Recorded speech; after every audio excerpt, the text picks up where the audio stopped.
Tudo bom, pessoal? Sejam todos bem-vindos ao 19º podcast Condomínios. Eu sou o Rogério de Freitas, da Foco Síndico. Meu nome é Rodrigo Machado, representante do Secov Floripa Tubarão. Sejam muito bem-vindos, boa noite. Boa noite, meu nome é Mariana, sou advogada, atuo em condomínio já há quase 11 anos. Agradecer a presença da doutora Mariana, é a nossa convidada aleatória da semana, nesse 19º podcast. Eu queria informar que nós estamos chegando a 30 horas de conteúdo, de puro conteúdo condominial, juntando todas as nossas íntegras dos nossos podcasts, dá exatamente nesse momento agora 30 horas. E com mais todo esse conteúdo que a gente vai desenvolver nesse podcast, vamos chegar provavelmente a mais uma hora no mínimo. Tem que botar agora aquele...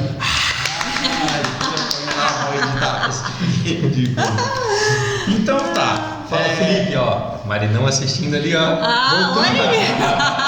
Aos nossa audiência também ao vivo aqui no Instagram.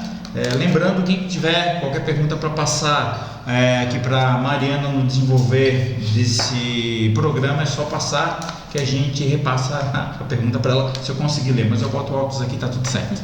Beleza, Mariana, vamos começar o conteúdo aqui falando sobre aquilo que a gente já meio que falou um pouquinho aqui, né? Direito constitucional de propriedade. Que tipo de introdução a gente pode dar para esse conteúdo? Então, direito de propriedade nada mais é do que um direito real, né? Vinculado à aquisição de uma propriedade em si. Né? Então, quando você adquire uma propriedade, você tem o direito constitucional de usar, usufruir e gozar dela. Né? Então, quer dizer, você pode utilizá-la, você pode fazer com que ela dê frutos para você, né? Você pode gravá-la, quer hipotecar, quer financiar, ela é sua, né? E teoricamente, num primeiro momento, você faz o que você quiser com ela. Tá. Com implicância na vida, no universo condominial, essa propriedade, ela é uma copropriedade. Sim.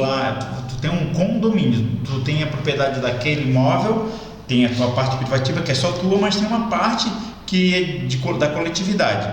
Que implicâncias no tocante à regimentação, à regulamentação tem esse aspecto? Na realidade, assim, o proprietário, quando ele adquire um apartamento, né, um imóvel dentro de um condomínio, ele precisa ter a noção de que ele não adquire só aquela unidade privativa, que a gente diz da porta para dentro, né? Ele adquire a fração ideal também sobre todo o terreno. Então, quer dizer, não adianta a gente achar que você está comprando um apartamento e você está comprando só da porta para dentro, mas também você é responsável e responde também pelas áreas comuns, pelo uso dela, né? E também pela divisão de despesas dela. Né? Para isso que existe o rateio da taxa condominial. Doutora, e principalmente nesse aspecto, voltando até um pouquinho à introdução, direito de uso e propriedade, direito constitucional de uso à propriedade, principalmente no mundo condominial, ela está vinculada diretamente ao objeto daquele empreendimento. Exatamente. Né? Eu posso usar livremente da minha propriedade, mas há restrições. Sim. Porque se eu não for de encontro ao objeto que o empreendimento foi idealizado, residencial, comercial, misto, náutico, nada dá certo. Sim. Ainda assim, então eu tenho limitações. Sim, na realidade, assim, até é muito interessante tocares nesse assunto, porque a grande maioria das pessoas, quando ela adquire um apartamento, né, seja ele na planta ou seja ele quando ele já está pronto, ela está muito preocupada com a localização do empreendimento, né, das áreas comuns, mas ninguém está preocupado realmente em saber como funciona a convenção do condomínio e o regimento interno, que são justamente as leis que regem aquele ambiente. Né? Não é porque tu és proprietário que tu podes utilizá-lo da forma que tu bens entender. Né? Existe o uso da propriedade, mas também tem o senso coletivo, tem o direito de vizinhança, tem uma série de direitos interligados quando tu adquires um apartamento ou uma sala comercial, quando adquire uma unidade dentro de um condomínio. Daí tem um papo bom, a diferença do direito condominial e direito de vizinhança. E o direito imobiliário. E a lei do inquilinato. Exatamente. Assim, é um balde de siri, né? Vai puxar Puxando. Mas assim, a gente estava. Tu iniciou falando gozar e fruir, né? Usar, gozar e fruir da sua propriedade. Existe uma diferença das minhas possibilidades, né? De usar, gozar e fruir da minha parte privativa e da minha parte de área comum, coletiva, né? E mesmo na área privativa, como o Rodrigo bem disse, tem que estar dentro do conceito ali do empreendimento, né? Eu não posso querer estabelecer uma indústria dentro de um apartamento, de uma unidade residencial. Assim como também não pode morar no empreendimento comercial. Tem essas diferenças. Mas, então a gente vê que existe conformidades que elas são regradas por vários, a gente sabe, né, dentro do universo condominial, a gente sabe que existe vários instrumentos que regram esse tipo de convivência, esse tipo de uso e costumes, né? Vamos falar um pouquinho sobre isso?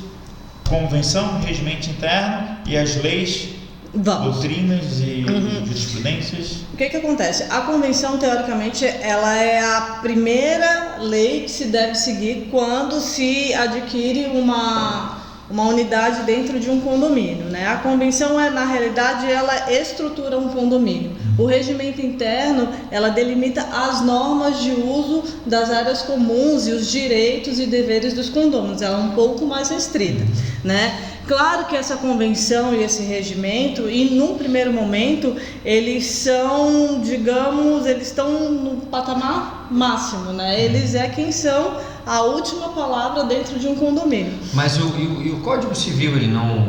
Exatamente. O que acontece? Muitas vezes, isso eu tenho visto constantemente, tá? As leis, o Código Civil, a própria lei do inquilinato, agora a lei dos condomínios, que teve uma série de alterações também, elas foram atualizadas, né? Mas não se teve a preocupação desses novos condomínios atualizarem os seus regimentos internos, as suas convenções, de acordo com a atualização da lei. Então hoje existe muito conflito de normas, né? Ou a convenção condominial que delimita certas regras que acaba conflitando com regras maiores, né? Nós temos ali a pirâmide normativa, onde o topo está a Constituição Federal, né? Abaixo dela, digamos, na linha sucessória, né, o Código Civil e a lei dos condomínios, e aí por último vem a Convenção do Condomínio, né? Então uma regra da Convenção do Condomínio, ela nunca pode ser contrária a uma legislação superior, senão acaba sendo uma letra morta, digamos assim, né? Ela já nasce nula. E a gente vê muito disso, na verdade, nas convenções. Muitos artigos sem função. Eu acho que entre o Código Civil e as convenções também vem algumas leis estaduais, municipais, né? Também. Sim, mas aí são mais leis de obrigações, né? Leis ambientais. São leis que a gente não tem muita discussão, né? Vou dar um exemplo bem claro que tem acontecido corriqueiramente, assim. A questão da proibição de animais domésticos em condomínio e do passeio deles nas áreas comuns, né? Hoje em dia já está consolidado o entendimento jurisprudencial, né, de que não é possível a proibição de qualquer ou a limitação de qualquer animal doméstico, né? Digamos assim, não pode ter um animal de grande porte. Então, quer dizer, a pessoa que tem um labrador não pode morar num condomínio, né? É difícil estipular esse critério: dócil, não dócil, grande porte ou pequeno porte. Exatamente. Os portes eram estipulados por peso, né? Mas indiferente, até ainda... Deixa para eu concluir, para vocês terem ideia, a convenção do meu condomínio, que ela é de 2013, muito recente, meu condomínio é muito recente, ela proíbe que o cachorro transite nas áreas comuns. Mas aí, doutora, a gente vê muito, né? Muito, copia e cola. O que eu ia dizer. Eu recém atendi um cliente de um empreendimento de 6 meses atrás, com uma convenção cópia de uma que eu vi de 84, que eu tinha lá na empresa.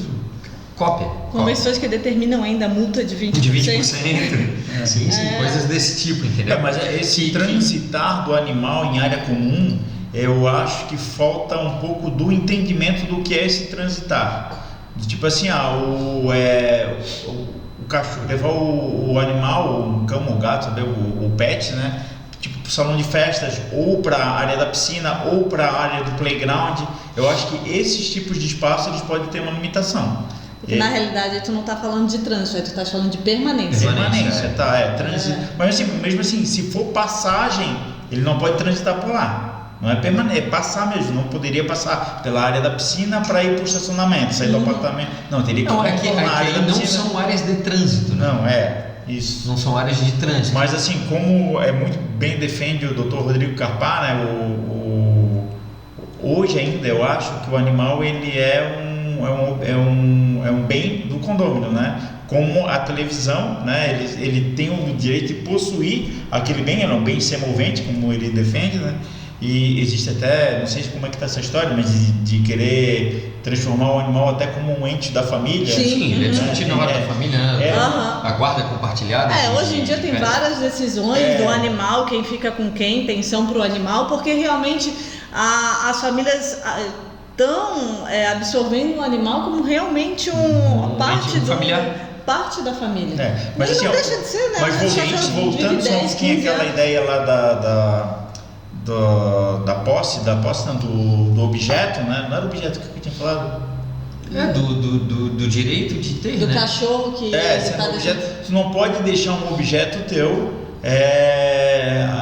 armazenado numa área comum. Não. Da mesma forma, tu não pode deixar o teu animal de estimação ali, né? Tu pode transitar com ele, carregar teu automóvel para fora da tua unidade, para dentro da tua unidade, né? Nas áreas de circulação, mas não pode depositar ele de forma alguma ali. Então, é sobre essa mesma lógica que se defende a questão do trânsito do animal. Eu utilizo bem essa questão da televisão, inclusive. Eu nem sabia que ele falava sobre isso, mas alguns síndicos ainda perguntam e chegam lá e dizem: Rodrigo, mas no meu regimento interno diz que cachorro não pode andar no chão, tem que ser no colo. Eu pergunto: bom, vamos na interpretação da lei. O cachorro lá na interpretação literal, digamos que tem a mesma conotação que uma televisão. O condomínio pode regrar como é que vai levar a tua televisão para de cima e para fora de casa? Não, ele tem que dizer que tu vai levar no colo, no chão, arrastado, num carrinho. Ele não pode influenciar na forma de tu conduzir um bem próprio. Então ele não pode falar de um animal, desde que obviamente não coloque em risco a segurança, a salubridade. Isso aí, claro. Exatamente. Fora isso, assim são todas as tuas posses, né? Exatamente. Fora isso, a pessoa pode ter um cavalo dentro do apartamento. Se ele não colocar em risco essas situações, se ela não transferir, não continuar. Não exagera. Mas tem que levar aos extremos, claro. Exatamente, para que a pessoa entenda. Ela assim, é verdade. Claro, cara, claro. E tu imagina o seguinte: você vai entrar nessa série de discutir com uma pessoa que tem o petzinho dela, o animal doméstico, como um filho. Sim. Né? Não entra na vara da família muita discussão sobre isso. Então, cara, você não pode entrar nesse mérito. Fora que assim, né, Rodrigo, só fazendo um parênteses, muitas vezes o porte e o tipo do cachorro ele não determina, digamos, a personalidade dele. Sim. Porque no meu condomínio tem um labrador que ele faz muito menos barulho do que um Lulu da Pomerânia, porque a gente sabe que o Lulu da Pomerânia é barulhento. É teu, né? Não é meu. No meu condomínio, um pincher matou um Doberman engasgado. Mas assim, então, até que ponto a questão do porte, o tamanho do animal, ele é realmente vinculado, né, à questão da segurança? Não existe isso. Então, hoje o que eu indico muito para os clientes que me questionam a respeito disso meu regimento fala que não pode, mas o que eu vou fazer? Tu não vais aplicar o teu regimento à risca, porque tu vai trazer um passivo para o teu condomínio. Isso não seria já um artigo nulo? Sim, é uma letra morta. É uma letra morta. Então, qual seria o entendimento, digamos, o mais correto? Fazer uma chamada para fazer a alteração do regimento interno. Só que a gente sabe que isso é muito difícil. Então, o que cabe ao síndico? Determinar certas normas para que todos se sintam satisfeitos. Né? No meu condomínio, o que a gente faz? Eu já penso assim, ó, que a gente tem que ter uma cultura dentro do universo, não dentro do condomínio, dentro do universo condominial, que a facilitação da revisão das normas, das regras do regimento interno, ela tem que ser facilitada. Se prevê na convenção que o regimento interno tem que obedecer o quórum de 2/3 para ser modificado, tem que fazer um esforço para modificar a convenção para facilitar essa fluidez nas transições das regras do regimento interno e essa revisão anual. Né? Agora, assim, a revisão das normas das regras da convenção, elas já são mais rígidas, mesmo mais difíceis de mudar. E você estava falando como é que qual é a prática que vocês utilizam lá no teu condomínio, por exemplo? No meu condomínio, teoricamente, cachorro só no colo, né? Então, o que a gente fez? A gente distribuiu um comunicado muito educado, né? Falando que a gente sabe da importância dos cachorros, dos animais domésticos na vida, mas existe também aquelas pessoas que não gostam de cachorro ou que têm medo. Né? No meu condomínio tem pessoas que têm pavor de animal, assim, mas é pânico e não é do cachorro do fulano ou do gato do ciclano, não, é algo, né, meio surreal. Então a individualidade de cada um também precisa ser respeitada, né? O meu direito, ele termina quando começa o direito do meu vizinho. Então o que nós estabelecemos? Anda com seu animal, transita com o seu animal pelo condomínio desde que ele esteja com coleira. Né? E aí o que acontece? O pessoal transita com o animal sem coleira. E aí chegou ao cúmulo essa semana retrasada que uma condômina transitou com o animal dela sem coleira, o cachorro fez xixi no tapete do condomínio, né, antes de sair. Aí quando ela estava saindo, um condômino abordou ela e disse: tu não vais limpar? Na volta eu limpo. Aí o que aconteceu? Não, aí depois achou ruim porque a gente advertiu. Entra naquele mérito que nós conversamos até no podcast anterior com o Julião, que as pessoas não têm maturidade muitas vezes para morar em um condomínio onde você tem que compartilhar a sua casa com outro. O condomínio costuma dizer que quando tu vai para um condomínio, primeiro tu fez uma escolha. Tu escolheu compartilhar a tua vida com aquelas pessoas em determinado espaço, determinados horários, né? Tem determinado tempo. Fez essa escolha, então tu tem que ter maturidade suficiente para conviver com essas regras, né? E se adaptar a algumas exigências que são impostas no momento. Mas infelizmente, assim, é por isso que eu decidi, de tantos assuntos que a gente trabalha lá no escritório, por isso que eu decidi falar nas minhas redes sociais sobre direito condominial. As pessoas não têm esse senso coletivo, né? O que as pessoas têm em mente é que elas estão comprando um apartamento, né? A obrigação delas é da porta para dentro e elas vão usufruir daquilo porque elas estão pagando a taxa de condomínio e ponto. Eu sempre gosto de dizer que elas são vítimas de eles compraram um sonho. Sim. E esse sonho foi vendido dentro de uma oferta comercial. E quando se faz essa oferta, não apresenta as dores que existem dentro dessa convivência, dessa escolha que o Julião falou, né? Tu vai fazer essa escolha de conviver com outras pessoas em certo tempo e espaço. Não é apresentada essa dor. Então a pessoa compra só o sonho, ela só quer viver o sonho, ela não quer viver as dores. E ela tem que passar pelas dores para amadurecer. Sim. Algo que falta nesse aspecto, e a gente recorrentemente fala aqui nos programas, é que as pessoas entendem muito dos seus direitos, mas não lembram sequer um milímetro dos seus deveres. E é só isso. Entendeu? Exigem direitos e não cumprem deveres, né? Todos nós, não só nos condomínios, na família, enfim, na sociedade, a gente tem os direitos, mas na mesma proporção os nossos deveres, as nossas obrigações. E aí, falando desse negócio, comentar que está adquirindo sonho, realmente a pessoa comprou lá o seu apartamento na planta que vai ser entregue daqui 2 anos, numa área nobre, pagou uma fortuna, vai financiar aí por 15, 20 anos, mas aí na assembleia que vai determinar as regras da convenção de condomínio e regimento interno, essa pessoa se abstém porque é muito chato, né? E aí depois ela se depara com uma regra que vai totalmente contrário ao que ela pensava, dos princípios dela, né? Ela, por exemplo, trabalha o dia inteiro e ela quer utilizar a academia das 10 à meia-noite. Mas aí, no regimento interno, ficou definido pela maioria dos 2/3 que ela não estava presente, né, se for o caso, que o horário da academia é até 10 horas. E aí? Porque talvez a academia gere e produza ruídos que incomodam as unidades. Na minha academia, no meu prédio, a minha academia é embaixo de uma unidade individual. Né? A gente tem isolamento acústico, enfim, mas a gente sabe que incomoda, né? A pessoa corre Olha na só esteira. como isso é tão importante, exemplo concreto, né? Eu fui uma vez numa assembleia de instalação, onde ia ser votada a convenção, e o advogado que elaborou a convenção, ele foi lá defender os pontos da convenção. Ele estava defendendo um ponto que não poderia bebida alcoólica na área da piscina. Não, é proibido bebida alcoólica na área da piscina. E começou, daí eu pensei, não, por que não pode? Não, imagina só, a pessoa vai beber, vai ficar embriagada e vai ofender outra pessoa, vai criar briga e tal, não sei o que.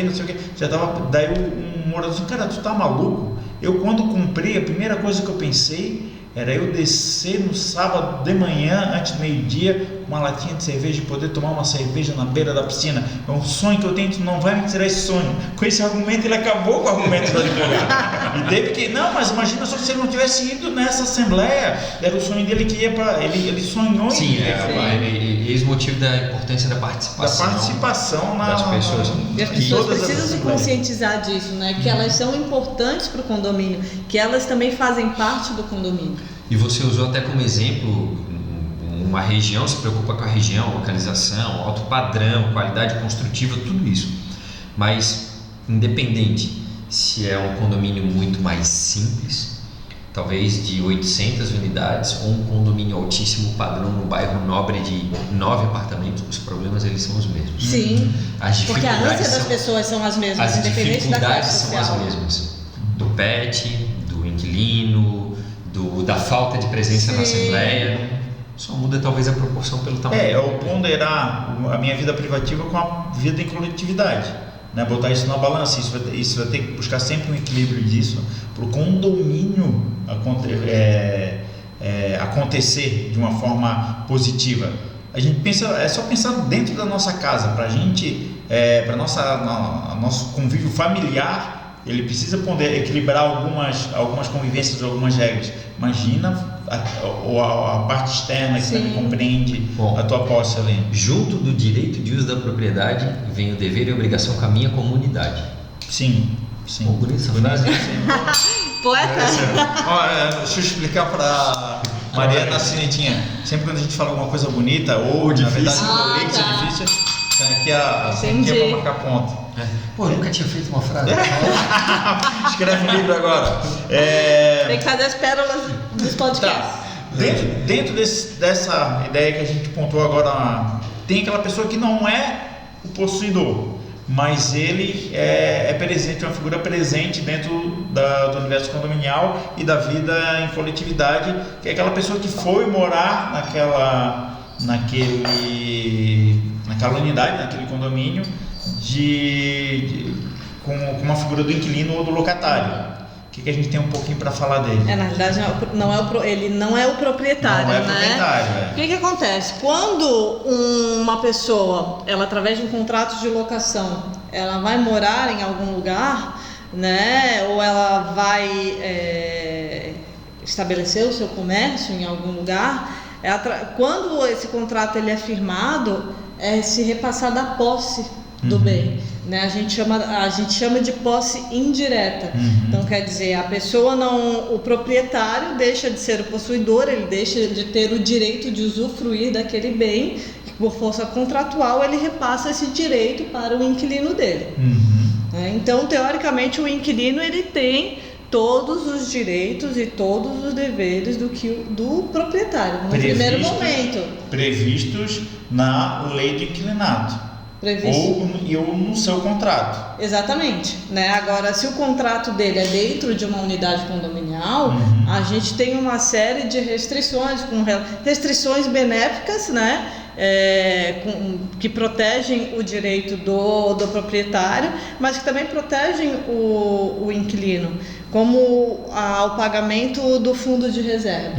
O fundo de reserva o inquilino não tem que pagar, porque ele não é proprietário daquilo ali. O fundo de reserva ele é utilizado em casos excepcionais que não diz respeito à locação dele.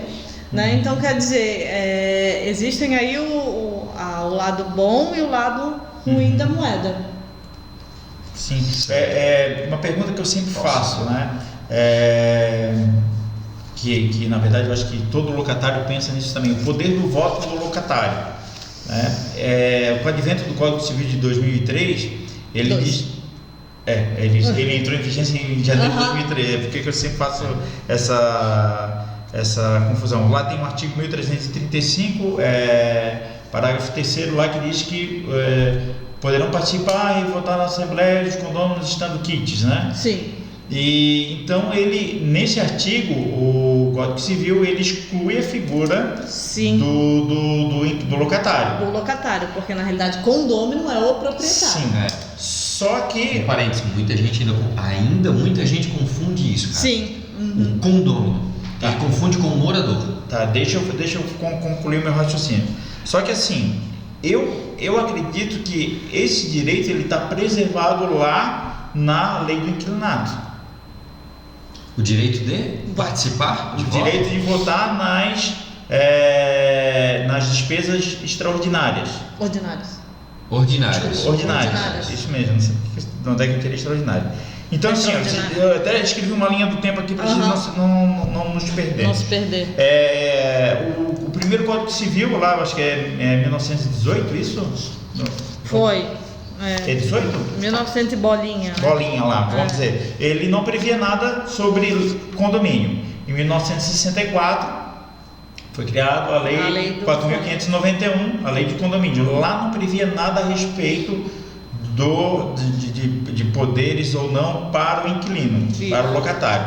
Com o advento da lei do inquilinato em 91, veio essa previsão que o inquilino poderia votar em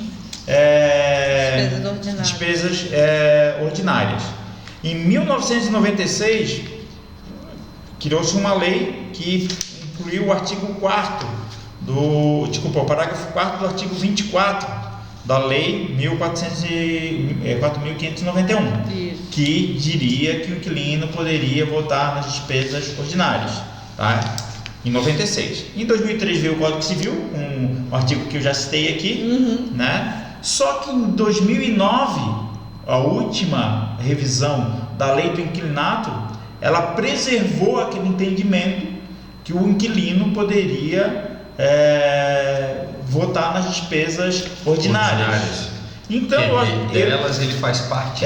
Eu penso assim, que mesmo o Código Civil sendo dizendo que quem pode votar é o condômino, né, estando quite, né, a lei do inquilinato, se o contrato de locação foi feito com base na lei do inquilinato, não foi um contrato qualquer, né? Sim. Ele tem essa prerrogativa de dar esse poder ao locatário. Eu entendo dessa forma, eu não sou jurista, mas... eu vou te falar que nem a jurisprudência nem a doutrina são unânimes a respeito disso, tá? Em função dessas diversas alterações legislativas e também com relação ao que prevê o Código Civil, ali na sua lei de introdução, ela é bem clara, até anotei aqui, a lei posterior revoga a anterior quando expressamente o declare, quando seja ela incompatível ou quando regule inteiramente a matéria que tratava a lei anterior. Só que a gente tem uma sucessão de leis que acontece isso, né? Então eu já vi doutrinas que falam a respeito da possibilidade do inquilino votar em despesas ordinárias, né, e aquilo que é interesse seu, e já vi entendimentos de que não, que realmente não, que o Código Civil ele revogou todos os artigos anteriores e o inquilino ele só pode ter voz e voto nas assembleias. Mas ele revogou todos os artigos anteriores da lei de condomínios, mas ele não interferiu nada na lei do inquilinato. Na lei do inquilinato, que veio posteriormente.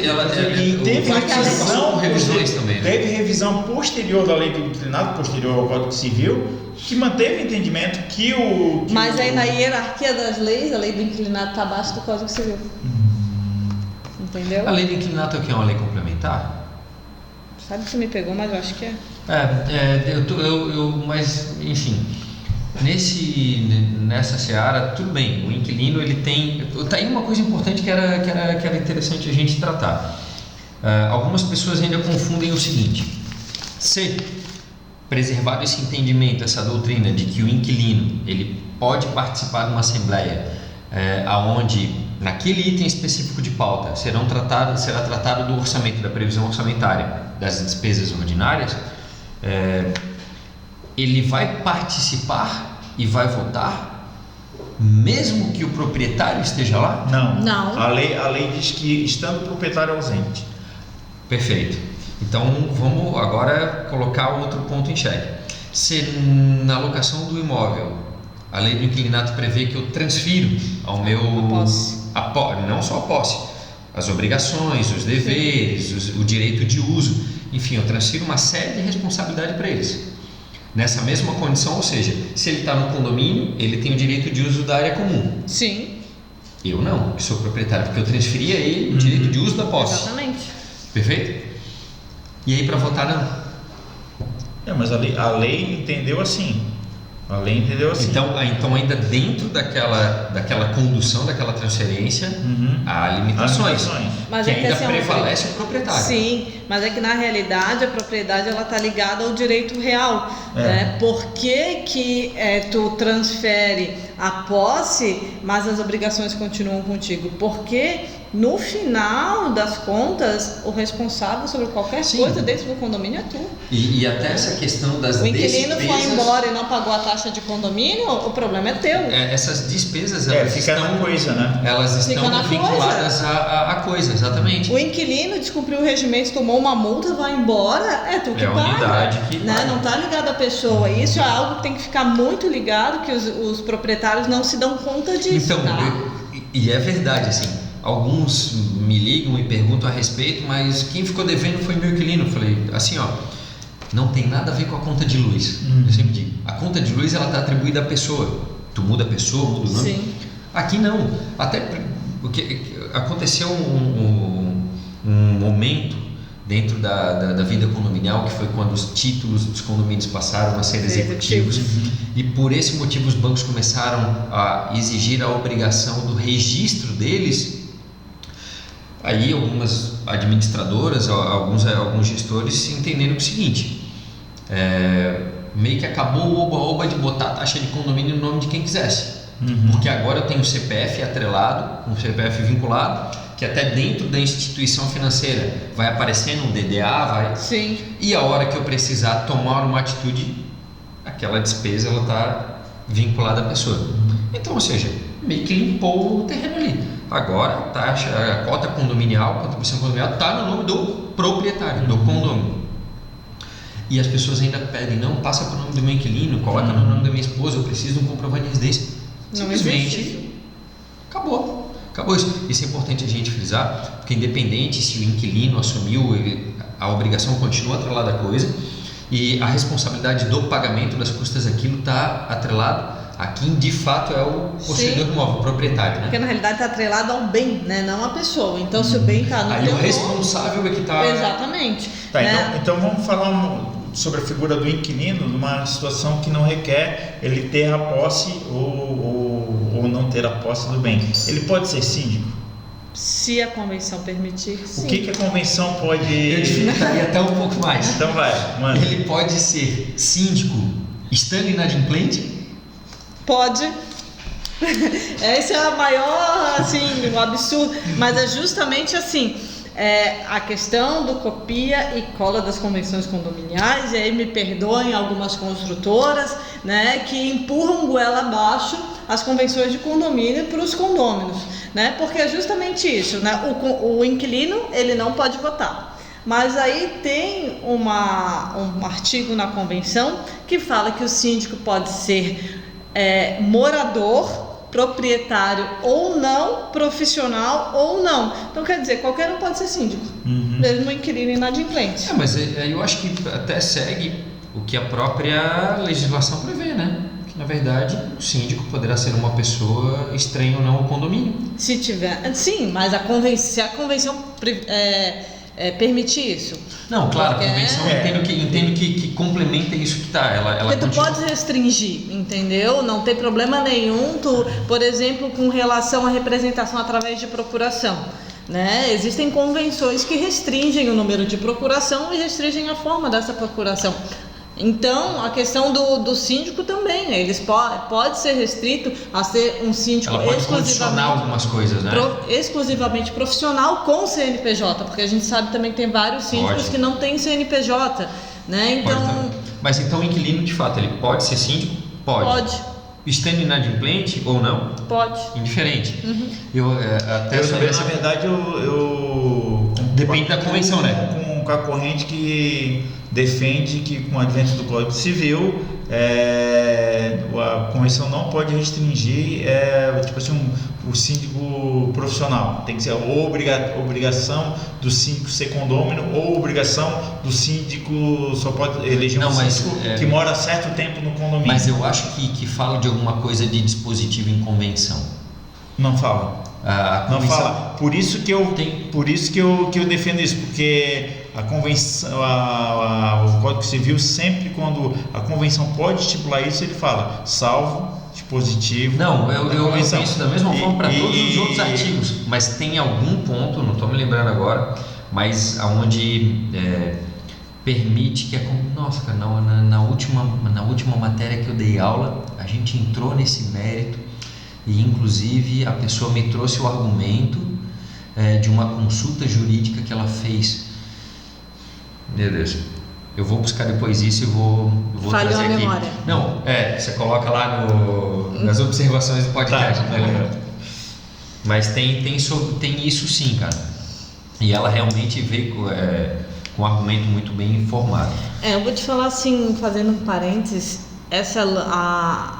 o direito condominial, a lei dos condomínios, o Código Civil relacionado ao condomínio, ele tá uma bagunça, né? Justamente por essas leis posteriores, né? E essas leis que são o balde de siri, que está um vinculado ao outro, que aí tudo tem margem para interpretação dúbia, né? Vou te dar o exemplo também do regimento por aprovação de 2/3. Né? O que eu tenho visto, os entendimentos jurisprudenciais a respeito do assunto. Teoricamente, depois de 2004, não necessariamente o regimento ele precisa ser aprovado por 2/3, pode ser por maioria simples. Né? Mas aquela convenção, após 2004, prevê, eles entendem, juridicamente falando, né, o entendimento dos magistrados, dos embargadores, eles entendem que aquilo foi uma restrição. Né? Então, se depois de 2004 tem a previsão, você tem que cumprir. Né? A mesma coisa essa questão do síndico, né? Tudo bem, vem o Código Civil, mas se tem a previsão da restrição, você tem que cumprir, porque o entendimento é de que os condôminos assim quiseram. Não, mas na verdade assim, o entendimento seria bom se fosse. Eu estou falando assim jurisprudencialmente. Seria bom se fosse, porque teoricamente, em tese, seria isso. Só que não, isso daí foi uma imposição ou uma condução de quem redigiu a convenção de colocar dessa forma. Ela não entende das dores do condomínio, não entende da necessidade de se ter essa flexibilidade de rever as regras. Na realidade, vou ser bem sincera, não é que não entende, é que é muito mais fácil pegar um modelo que já existe, trocar 2 ou 3 quadros de artigos e colocar. Não, mas na verdade, é muito trabalhoso fazer uma convenção. Mas mesmo assim, isso é básico. O advogado que se preste a fazer uma convenção, ele tem que saber que isso é básico, que a lei, as regras do regimento interno tem que ter uma flexibilidade de revisão, isso é básico. Qualquer advogado tem que saber disso. Ó, diminutivo, hein? Desculpa. Não, mas tem que, esse é básico. Mas pode fazer uma convenção. Se tu não sabe isso, cara, não te mete a fazer. Mas aí que tá, desculpa só te interromper, existe a grande problemática da falta de valorização, aí eu vou defender a minha bandeira, do advogado que atua em direito condominial. Porque todo advogado acha que é só ler a lei dos condomínios e aqueles artigos ali do Código Civil, que ele sabe tudo, né? Só que realmente só tu trabalhando ali dentro, tu vendo como funciona uma situação e tu, às vezes, até fazendo parte, né, do corpo administrativo, é que tu vê certas nuances, né? O meu sobrinho adquiriu um apartamento há pouco tempo e ele queria ser o síndico, né? E ele me passou a minuta da convenção para eu dar uma analisada, para ver o que eu podia sugerir. E vocês acreditam que a convenção do condomínio que foi entregue faz um mês previa que a eleição de síndico teria que ser por 2/3 dos condôminos? Eu disse, nunca que vão eleger um síndico. Né? Nunca que vão eleger um síndico. Aí como é que alguém faz isso? Não, sim, e por aí vai. As convenções que já começam impondo dificuldade de data prevista para prestação de contas.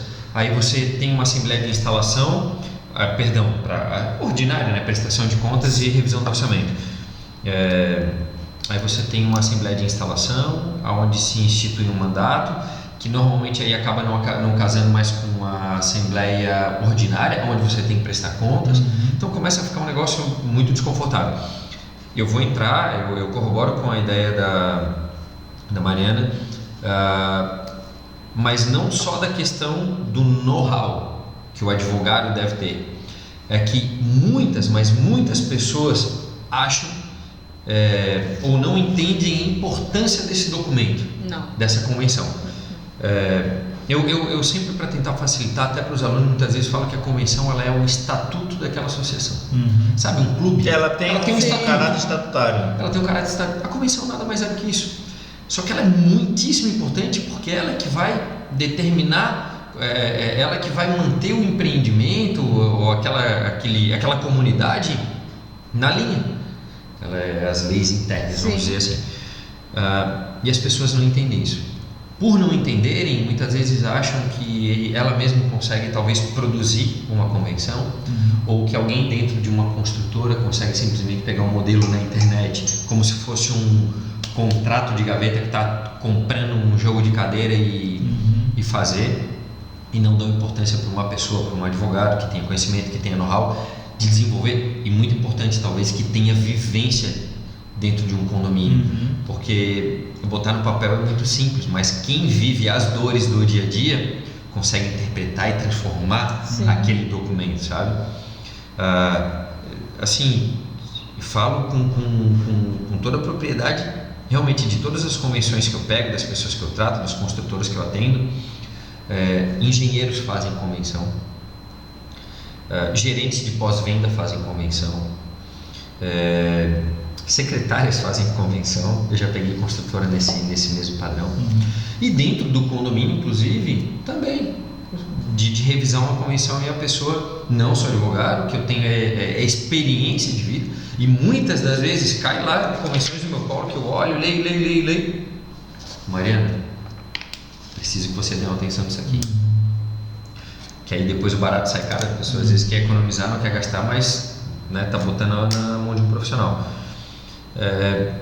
Que pela própria forma como foi escrita, eu perguntei: quem foi que fez a convenção? Não, foi a nossa secretária ali, telefonista, a gente deu para ela foi pesquisando na internet fazendo. Mas sabe por que isso? Porque as pessoas leem a convenção e leem o Código Civil e leem a lei dos condomínios, é praticamente um copia e cola. Então o que eles acham?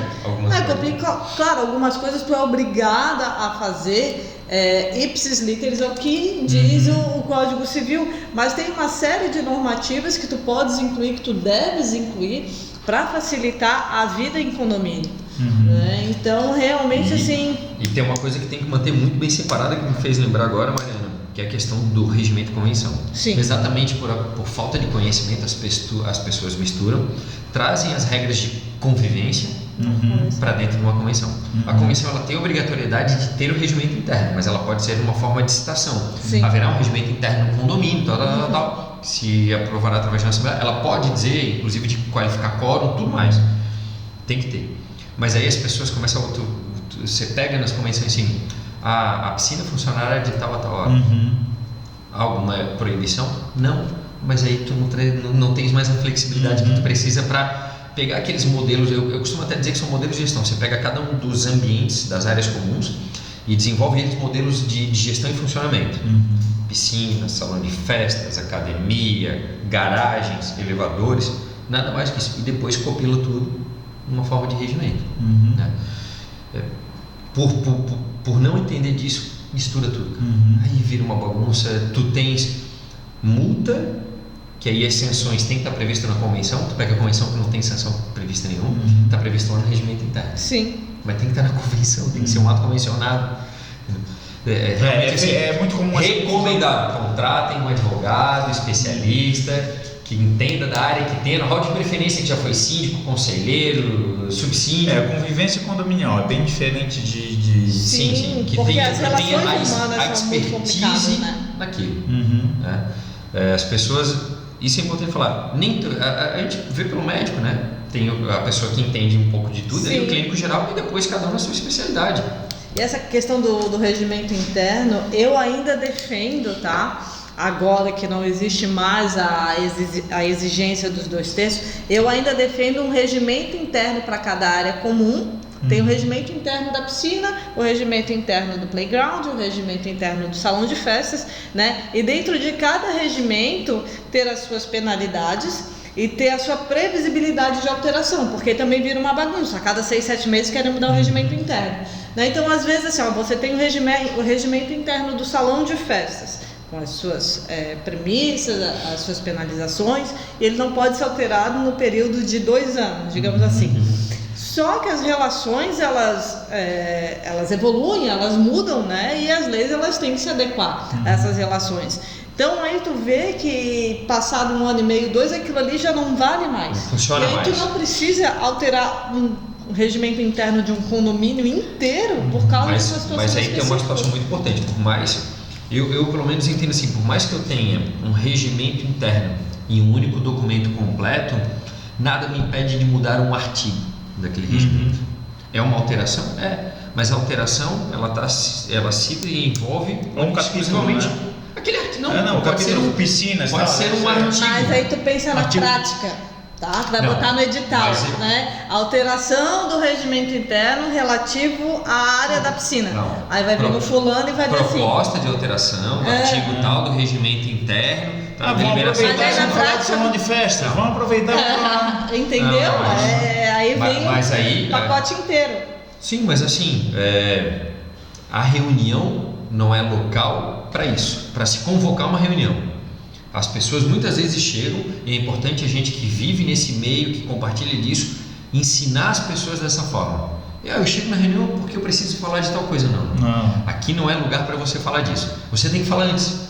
Até porque a gente, como síndico, gestor, administrador, você começa a desenvolver um edital exatamente a partir das necessidades que aquele público te coloca. É aquela condução política que a gente falou, né? Exatamente. A gente já falou num podcast anterior que a gente tratou só sobre isso. Eu acho que foi 8ª, só dá uma procurada lá no YouTube ou então lá no meu canal no como é que é? Telegram, tá todos os podcasts lá, que a gente falou que existe uma condução política para chegar no momento da Assembleia, que são os momentos das deliberações, e após as deliberações são meras questões administrativas, fazer acontecer aquilo que foi escolhido, né? Então existe todo esse trabalho, a função de síndico, a gestão condominial, ela tem essa arte. Pô, que bonito isso. Eu preciso falar uma frase de efeito que eu tocasse nessa. Vou deixar aqui todo convidado que eu tocasse nele. Eu só queria concluir falando, muitas vezes eu levo a deliberação um artigo que eu vejo que é o único que não está mais funcionando dentro daquele condomínio, mas quando o divulgo, quando publico ele de novo na íntegra, porque senão você acaba fazendo fragmentos. Sim. E depois não consegue compilar eles todo em um único. Aconteceu isso comigo com uma alteração de convenção. Eu fiz a alteração da convenção, eu registrei ela em cartório só alteração e só os artigos alterados. Só o artigo alterado. E tive que unir ele na convenção e tal. Por sorte é um condomínio que dá para administrar isso, mas é complicado. Sim. O ideal seria registrar toda a convenção. Na ata, eu até dou como sugestão, normalmente quando altero um único artigo, eu coloco sobre as tratativas, deliberação, tal, e informo na própria ata, que anexa a ele virar o material ratificado na íntegra.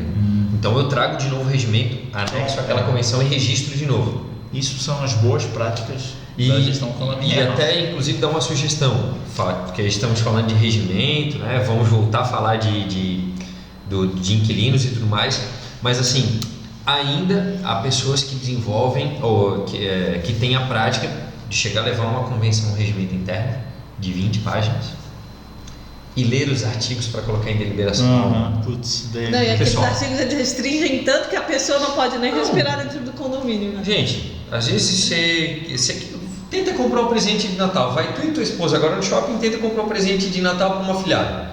Eu duvido se vocês não conseguirem escolher o mesmo. Cara, imagina num condomínio, cara, com 25 artigos a discutir, o cara que quer descer na piscina, tomar uma cervejinha, se deitar na espreguiçadeira, do outro que não toma bebida alcoólica e não quer compartilhar daquilo. Então não tem como. O pior de tudo é assim, quando tem uma divergência com relação àquele entendimento daquele artigo e aquela pessoa que entende diferente, ela defende até o final, mas ela volta vencido. Dentro da Assembleia, ela volta vencido. Não, todo mundo quer, né, o contrário, todo mundo quer beber cerveja na piscina. Não, mas aquela pessoa que não quer defender até o fim, até tentar convencer. Não, é colocado, tem duas ideias, pode e não pode. Colocar em votação. E a maioria escolheu que pode, pronto, é isso aí. No direito a gente chama de jus esperneandi. A pessoa já perdeu e tá esperneando pra ganhar. Viu? Essa eu vou deixar ela tocar, essa é ótima. Tenho que gravar isso. Tá gravado. Falando de boa prática, então façam o seguinte: síndico, conselho, corpo administrativo que ajuda ali o síndico, mandem uma minuta de regimento com antecedência, esperem as pessoas se manifestarem, estabeleçam um canal de comunicação, esperem essas pessoas se manifestarem. Muitas vezes dali você acaba retirando dúvidas. A pessoa está fazendo uma proposta que muitas vezes está em desacordo, como por exemplo a lei de tabagismo, entendeu? Que quer que no salão de festas tenha um canto para fumar, coisas assim. Então por ali você já tira as dúvidas, você alinha as ideias, você organiza, faz pontos de revisão, pega aquela minuta com as ideias formatadas, coloca, grifa no formato diferente, divulga de novo, publica para que outros critiquem. Assim, normalmente quem desenvolve uma dinâmica para fazer isso, chega com ele praticamente aprovado na Assembleia. Eu já faço isso há alguns anos e assim, não tem uma Assembleia que a votação de regimento dure mais do que 20, 30 minutos. Por quê? Eu normalmente trato com toda a tranquilidade. A gente chega para tratar de um ou dois itens que restaram, que tiveram sugestões conflitantes, porque muitas vezes por esse canal de comunicação a gente já consegue aparar ali as arestas, indicar qual é a melhor alternativa, receber também o feedback, então sempre funciona muito bem. E ainda leva esse tempo, porque sempre que a gente vai tratar de regimento tem os salões de festa. Então ali envolve custo de limpeza, envolve forma de agendamento, prazo mínimo, prazo máximo, que é o que sempre toma tempo. O resto já está tudo, mas muito, muito, muito bem encaminhado. E é bem interessante tu falares a respeito de abrir o canal de comunicação, porque agora nem tanto, né? Mas antigamente muitas pessoas iam morar em condomínio pela primeira vez, né? Às vezes passaram a vida inteira morando em casa. Eu vou tirar mais um exemplo do meu condomínio, né? Quando a gente fez a assembleia para a constituição do condomínio, um morador queria colocar entulhos na garagem, né? A sua obra estava fazendo obra, não, mas por que eu não posso colocar? A garagem é minha, o espaço é meu. E aí até tu explicares a questão da coletividade, né? Isso vai... Objeto, garagem, box de garagem. Exatamente, né? Que a garagem é para colocar automóveis, né? Motocicletas. Então é bem complicado isso, porque as pessoas muitas vezes vão com seus anseios para uma assembleia e os anseios eles não correspondem àquilo que a coletividade precisa, né? Ou que a coletividade delimite, digamos assim. Sim, e aí a própria falta de conhecimento. Você falou até um pouco antes, né, das convenções. As pessoas não participam das assembleias, depois acham que aquilo não vem de encontro ao seu interesse. Convenção, regimento interno, porque eu não posso beber na piscina, porque eu não posso usar minha garagem para isso, para aquilo, porque botaram horário de restrição para academia. Eu inclusive passei por uma situação como essa, que lembro agora. montei uma convenção, montei um regimento, tive a assistência de um advogado, ou seja, em conjunto montamos as duas peças, encaminhei a minuta inicial aos condôminos, eles se manifestaram, eu passei um tempo de revisão, outro tempo de revisão e levei para uma assembleia. E durante esse tempo de revisão tinha um condômino que batia assim: não sei para que tantos artigos, eu não sei por que colocar área em todas as áreas comuns. E aí eu peguei e expliquei a ele, né, muito educadamente, que normalmente a gente coloca e que lamentavelmente a gente tem a cultura no nosso país de regrar pela proibição, porque todo mundo entende que aquilo que não está escrito é permitido, que era importante, que aquilo tornava confortável a convivência. E aí ele, tudo bem. Nossa, ficou naquela assim, não me disse que não, mas também não me apoiou. E aí, pouco tempo depois agora, já das regras em funcionamento, ele passou por mim e disse: eu tinha um negócio para te falar. Você tinha razão, porque eu moro ali assim, e outro dia tinha um pessoal aqui na piscina, e realmente se não tivesse hora eu imagino que isso ia... Você entende? Às vezes a gente traz um pouquinho de experiência, traz um pouquinho de entendimento. Eu costumo dizer que a gente apanhou muito para poder trazer essa qualidade que pode a quem está tentando passar a informação. E aí? A gente chegou no assunto convenção através da pergunta lá se o inquilino pode ou não pode ser síndico, né? Meu Deus, onde a gente foi, né? Foi parar, pessoal. Onde a gente vai? Voltando ainda assim do inquilino, tem a questão de, tu falou, o inquilino não paga a fundo de reserva, né? Quais são as obrigações com relação à cota condominial do inquilino? O inquilino ele tem que contribuir com as despesas ordinárias, né? As despesas as quais ele faz uso e se beneficia mensalmente. Por exemplo, limpeza, conservação, zeladoria, né? Obras, digamos, obrigatórias, né? Que não são múltiplas nem voluptuárias. Conservação. Né? Isso com certeza ele tem que contribuir. Mas aí assim, então querem revitalizar o salão de festa, vamos fazer um rateio. O inquilino não tem um porquê, né? Ele não é proprietário daquela fração ideal, digamos assim, né? Então ele não tem motivos para contribuir com essa cota. E aí é uma coisa muito engraçada que não sei se acontece com os condomínios. É comum que tu vai falar. Certeza.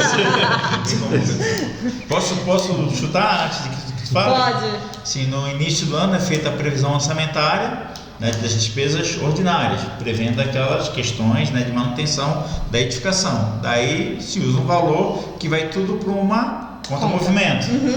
E daí, tem um saldo bom na conta movimento, vamos fazer aquela redecoração do salão de festa, tem dinheiro na conta. Aí usou o dinheiro do coitado do inquilino. Vamos usar o dinheiro da conta movimento. Daí o que acontece com isso? Aí o que acontece que na prática, teoricamente, o inquilino teria que fazer um levantamento daquilo que foi gasto com relação à fração ideal, né? Porque a cota condominial, ali a previsão orçamentária, via de regra, ela é feita pela fração ideal e não pela unidade autônoma, né? E é cálculo matemático solicitar a devolução pelo proprietário. Mas isso não acontece. E outro detalhe, não se usou, fez a previsão orçamentária para as despesas ordinárias e findou o exercício lá com saldo positivo. Sobrou da previsão orçamentária tanto. Aquele dinheiro, via de regra, ele veio retornar ao inquilino também. Mas é o que você avalia, às vezes o que tem de resultado em caixa, às vezes entra de inadimplência anterior. Sim. Enfim, você não consegue separar as contas. Essa questão é mais complicada, mas a questão da utilização do dinheiro do fluxo de caixa para obras úteis ou voluptuárias, ela é fatídica. Olha, eu vou te dizer que, vai lá, um pouco mais de 15 anos que eu trabalho com condomínio. Esse ano, 2019, foi a primeira vez que eu tive um inquilino que me pediu para pegar as obras executadas você é inquilino, vai atrás.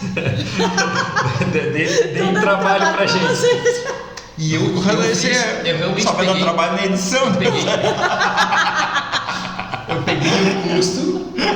peguei o custo, tive que pegar o custo das obras que aconteceram no condomínio, que parte veio do caixa, porque a outra parte foi direto para o proprietário, parte veio do caixa. Eu tive que aplicar a fração ideal, pegar o período que ele pagou e contribuiu com aquela fração ideal, o proprietário devolver. E outra, ele foi em cada uma das despesas. Ele achou sensor, troca de sensor do portão dentro do balancete, e eu peguei a cota parte, tive que botar lá. Foi fantástico. Deu um trabalho do caramba, mas assim, foi um trabalho que eu nunca tinha feito e fez com que eu abrisse os olhos para muitas coisas. Como é que eu posso... Isso, inclusive, é algo muito importante que as administradoras e administradores devem tomar atenção. Um excelente, um bem montado plano de contas. Quem tem um bom plano de contas em ação facilita um absurdo isso. E aí, voltamos então aos estamos falando então dessa parte aí do rateio utilizado. Então o inquilino ele tem direito ao reembolso dessa. Sim. É um direito dele. Se a obra não foi necessária, se ela foi útil ou voluptuário é muito difícil, né? Porque precisa aí de um quórum bem qualificado. Mas se ela é uma obra útil, digamos assim, ele tem sim direito à restituição. Mais uma coisa, doutor, e as melhorias? A pessoa queimou lá a central de interfone do condomínio. Aí o síndico decidiu o seguinte: fui lá ver, uma igual custava 1.000, aí uma melhor custava 1.200, mas é uma melhor, não é mais a mesma.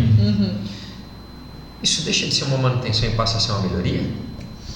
Não digo que não necessariamente, mas a questão é como provar que isso não é uma manutenção, é uma melhoria. Porque às vezes a tua central quebrou, mas é uma central de 4 anos atrás que hoje não existe. Não tem mais opção, verdade. E Não aí tem, o síndico, mas vamos dificultar mais um pouquinho. E aí o síndico fez o seguinte: ele tinha uma central de interfone, onde você usava o telefonezinho, ele disse: não, mas vamos fazer o seguinte, vamos aproveitar uma oportunidade e vamos botar uma central de uma vídeo portaria. Aí ele fez um upgrade considerável. Ainda existia a possibilidade de utilizar uma daquela no mercado, não por uma falta de opção de modelo, mas ele fez uma melhoria. E aí, o inquilino entra ou agora ele sai fora? Mas ela é uma manutenção, e também, mas não... Eu vou te dizer que depende, porque todo bom advogado fala depende.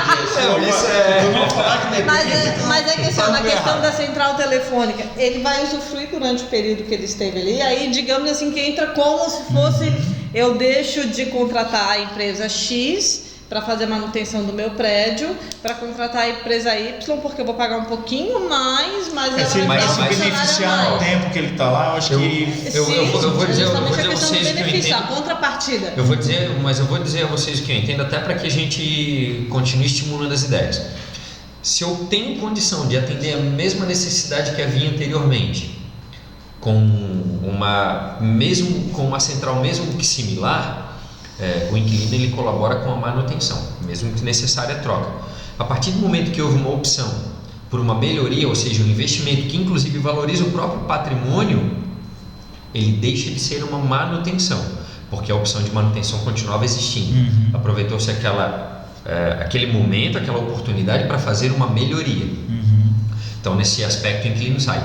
A questão do uso, eu não poderia utilizar como argumento, porque da mesma forma com que você vai pegar um salão de festas e vai repaginar ele todo, remodelar todo, ele vai continuar usufruindo de um hall de entrada, até de algo assim, o telhado vai ser trocado todo o telhado, ele vai continuar usufruindo. Então acho que não entrei no aspecto. Tenho como princípio isso. Se foi um investimento em melhoria direto ou que ele partiu de uma oportunidade, ainda assim continuou sendo um investimento em uma melhoria. Aí o inquilino ele sai fora do negócio. E aqueles inquilinos que não passam por esse tipo de contribuição com relação à taxa condominial, os que ficam em pouquíssima temporada, o que a gente tem que falar desse ponto? Antes da gente entrar nos aplicativos, isso, né? Eles têm direito ao uso das menos de 90 dias, né? Menos de 90 dias. Primeiro, assim, vamos diferenciar. Não, vamos continuar com. Não vou diferenciar. Depois a gente entra nessa seara aí. Tá, então contratos de locação por menos de 90 dias. Contrato de temporada. Contrato de temporada. Tem a possibilidade dele contribuir com a cota condominial ou não. Mas, sim, aí depende do contrato que ele faz com o locador dele, né? Existem contratos onde o locador ele estipula um valor X, às vezes um pouco mais alto do que a média do mercado para aquela unidade, mas porque ele já embute a taxa condominial daquele período e também já embute o IPTU. Até uma previsão de prejuízos, muitas vezes. Também, né? Porque lembrando que a multa é da unidade. Dentro da nossa região é comum, né, por a questão do veraneio, né, do nosso litoral, ter várias locações de veraneio. Sim. E nos condomínios de veraneio tem algumas restrições para esses inquilinos, né, com relação a locação de salão de festas. Uso de área comum. Uso de área comum, vamos dizer assim. Né? Mas eu ia dar o exemplo do salão. E agora que rufem os tambores. Salão de festa, não, prioridade para o proprietário. Se o proprietário tem a prioridade lá de locar o salão. Se nenhum proprietário quiser naquela data, pode se abrir mão. Eu já vi convenções de regimento interno dessa forma. Eu já vi proibir mais. Eu acho que a primeira pergunta, mesmo sendo uma locação temporária ou de temporada, ele não continua transferindo? Sim, é mesmo, não tem diferença. A pergunta que eu queria chegar, a figura do inquilino é a mesma. É a mesma, a locação continua sendo residencial, né? Não se trata de hospedagem, ela é uma locação residencial. Então se transfere a posse da mesma forma, não importa o período, se é de 1 ano ou se é de 5 dias, 20 dias, que são geralmente as locações de temporada, 1 mês, até 90 dias, é transferida toda a posse, né? E quando tu transfere a posse, tu não pode transferir, tu transfere a posse da tua propriedade total. E o que é a tua propriedade total dentro de um condomínio? A tua unidade individual e a fração dentro da unidade das áreas comuns. Então tu não tem como fracionar, eu vou transferir a posse da unidade individual, mas das áreas comuns não. Ou seja, o inquilino só vai usar se eu não usar. Não, você transferiu, na verdade é o contrário. Você só vai poder voltar a usar quando ele te devolver a posse desse. Exatamente. É óbvio que nenhum inquilino vai, só se ele tiver uma restrição de direito muito gritante, né? Eu queria comemorar o aniversário da minha esposa quando eu estivesse passando as férias aqui em Florianópolis, e me restringiram a locação do salão de festas, porque eu tinha que dar prioridade a um proprietário. Daí isso sim. Mas você sabe que a maioria das questões não vem por parte até dos inquilinos, a maioria não, nunca vem por parte dos inquilinos, mas sim por parte dos outros proprietários que não alugam seus imóveis. Sim. O objetivo é sempre esse. Não, mas eu não concordo, eu não posso. Mas tem que de fato entender que assim como aquela pessoa é proprietária, aquele que está alugando também e a lei lhe permite essa condição, essa opção. Então não há o que se questionar, certo? Teve um condomínio no Estreito, onde um condomínio predominantemente de pessoas de mais idade. E nossa, eles queriam restringir que tal fulano não utilizasse as áreas comuns, não alugasse o salão de festa porque ele era inquilino. E aí eles foram até o escritório querendo, e aí o tal do juiz esperneante, né? A gente explicando, não, mas eu quero. Mas por que motivo? Não, porque ele não é dono. Mas não é esse o fundamento. Aí explica para uma pessoa de idade, né, uma pessoa que já é vivida, enfim, que as leis não funcionam muitas vezes da forma com que a gente quer, né, para entender as nossas expectativas, mas as expectativas da coletividade. Sabe que eu participei de uma reunião onde um condomínio estava colocando algumas questões em xeque, assim. Quer dizer, nós estávamos explicando a ele o que prevê a legislação, qual o entendimento e interpretação daquilo, e ele disse exatamente essa frase: mas não importa o que está previsto no Código Civil, a gente tem que ter bom senso. Como que se dissesse, a gente tem que ter o bom senso, de preferência o meu. Sério. Não importa o que está no Código Civil, tem que se ter bom senso. Na hora, sabe quando a pessoa te desarma assim tudo? Eu não sei nem o que dizer. Eu não sei nem. Não, a lei não importa. Basta ter bom senso. Daqui a pouco meu perão primeiro. Mais ou menos por aí. Mas essa questão ela é bem complicada. Eu vejo muito, já vi em alguns condomínios aqui de áreas mais nobres, como o Jurerê Internacional, que a gente sabe que existem aquelas locações que a diária custa uma fortuna, né? E tem um condomínio que a convenção, um condomínio de casa, a convenção proíbe expressamente a utilização das áreas comuns por locatários, principalmente a piscina, né? É terminantemente o locatário utilizar a piscina. Aí o argumento é que todas as casas têm piscina. Mas espera aí, né? E aí até na época eu fui conversar com a síndica a respeito disso. Ela disse, não, mas está previsto na convenção, então pode. O problema é o seguinte, daí assim, ó, a dificuldade. Quando um condomínio desse tem um síndico que é orgânico, eles não discutem isso e fazem funcionar a convenção da forma que está deles lá. Quando eles põem um síndico profissional, caso vocês me contratassem e me elegessem como síndico desse condomínio, eu diria, não, ele pode, porque a convenção não pode. Daí eu ia ser um péssimo síndico para esse condomínio. Só um parênteses, a correção foi rápida, né? Me contrataram, não, eleger. Esse tem que passar.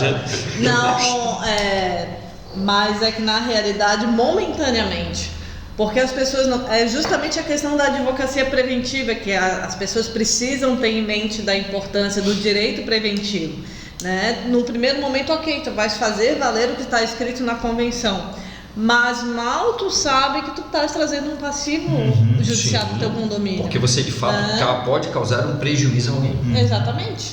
E tem também a questão da responsabilidade civil do síndico, porque a partir de que premissa tu fosse contra uma lei superior e que está ferindo a dignidade da pessoa humana, porque se bate muito nessa tecla, né? A utilização das áreas comuns como